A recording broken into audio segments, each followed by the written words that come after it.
Earlier this morning, I spoke with Minnesota Representative Angie Craig about the looming government shutdown and other issues. Take a look. Well, joining us right now is Representative Angie Craig. Congresswoman Craig, thank you so much for coming on. Thank you. All right, want to ask you, big week in Washington, is there going to be a government shutdown on Friday? Well, I certainly hope not, Esme. The process here, though, has been a little bit difficult because the CR, the continuing resolution that came out, which would just keep the government open, actually cuts funding for veterans and seniors. I'm about halfway through that 99-page document right now.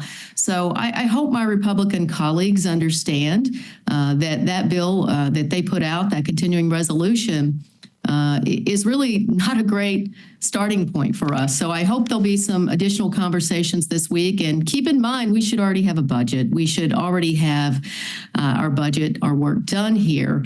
And Republicans are rushing through the process here so they can get to something called reconciliation, which is going to decimate Medicaid in our country. Right. In terms of the issues in Washington, so much going on there, so complicated in terms of budget proposals. Layered on top of this potential government shutdown is, of course, all of the cuts that are coming down, the activities of DOGE. Does that make everything more complicated and more difficult to come to an agreement? Well, it makes it difficult when the administration is ignoring laws that have already passed in our country. I'm the first to always say that I support cutting waste, fraud, and abuse. And in fact, I have a bill with a Republican that would do exactly that when it comes to Medicaid, making sure that they're not paying out to deceased individuals, but just coming in and cutting the Veterans Administration by 80,000 people, many of those veterans themselves, cutting USDA and literally taking out the people who are addressing bird flu in our country.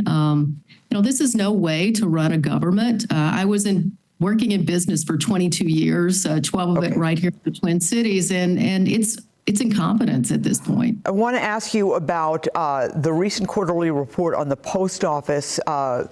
Productivity in the Minnesota North Dakota district down 5.1%. Our district is 8% below the national target. Some people are talking about privatizing the post office. That's not what you think. I think it would be a disaster for rural communities. It would be a disaster for folks who rely on USPS to deliver cost-effective services to them. But the performance levels, the service levels at our post office here have been declining over the last couple of years. I'm told that morale is extremely low, that leadership is not doing what it needs to do to improve service levels as well as improve morale. So I think we need a lot of work, but privatization is not the answer.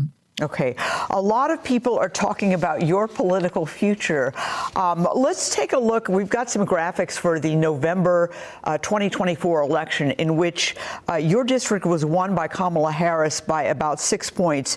You, on the other hand, won your district, or won the same district, by 13 points. And that's why a lot of people are looking at you and saying, you would be a great person to run for the U.S. Senate. Are you going to be running for the U.S. Senate? Well, I am actively considering it right now. I wanted to respect the governor and give him the time that he needed to make a decision about what he was going to do.